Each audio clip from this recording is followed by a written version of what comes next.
कुठौन जालौन गांव नकेलपुरा में अश्विनी कुमार चतुर्वेदी पुत्र महाराज के साथ पुत्र शिवाजी चतुर्वेदी परीक्षित का दायित्व निर्वहन कर रहे हैं, जिनके निज निवास पर चल रही श्रीमद् भागवत कथा के आज पंचम दिन।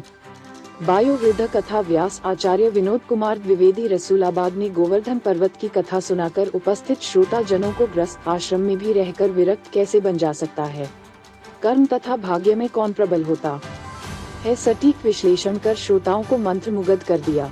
कथा व्यास ने कहा, विचारों पर नियंत्रण सदैव रखना चाहिए, यदि इसमें असफल हुए तो वह कर्म बन जाएंगे। कर्मों पर नियंत्रण रखना नितांत आवश्यक है, नहीं तो वह तुम्हारा भाग्य बन जाएंगे। कर्म ही व्यक्ति के भाग्य और जीवन का निर्माण करता है। गोवर्धन पर्वत की महिमा का वर्णन करते हुए भागवत व्यास ने कहा, मनुष्य को मन वचन और कर्म से सरल होना चाहिए, ईमानदारी के साथ जीवन का गुजारा करना चाहिए। जो लोग सच्चाई के साथ जीवन जीते हैं, परमात्मा उनकी हर संभव सहायता करता है। उन्होंने कहा, चोरी चुगली निंदा जैसे पाप कर्म करने वाले लोगों को परमात्मा एक न एक दिन दंडित अवश्य करता है। सुखी जीवन के लिए परोपकार करना भी जरूरी होता है।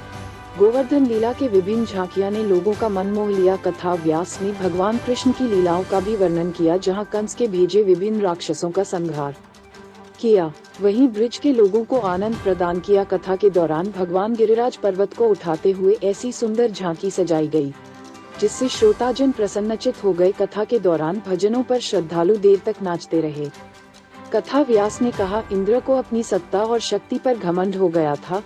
उसका गर्व दूर करने के लिए भगवान कृष्ण ने ब्रजमंडल में इंद्र की पूजा बंद कर गोवर्धन की पूजा शुरू कर दी, जिससे गुस्सा इंद्र ने ब्रजमंडल पर भारी बरसात कराई। प्रलय से लोगों को बचाने के लिए भगवान ने कनिष्ठा उंगली पर गोवर्धन पर्वत को उठा लिया। 7 दिनों के बाद इंद्र को अपनी भूल का एहसास हुआ और वह पश्चाताप करने लगा। भागवत आचार्य पंडित द्विवेदी ने कहा, गोवर्धन पूजा और 56 भोग का रहस्य भी है।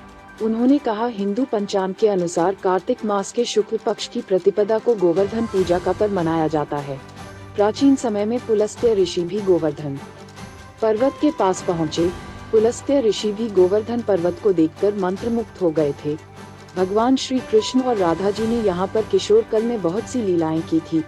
उन्होंने कहा, गोवर्धन की पूजा करने वाला व्यक्ति जीवन में कभी भी दुखी नहीं रहता है, इसीलिए भगवत भक्ति अपना कर जीवन को कृतार्थ करना चाहिए। इस दौरान बड़ी संख्या में क्षेत्रीय श्रोताजन मौजूद रहे।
Yeah.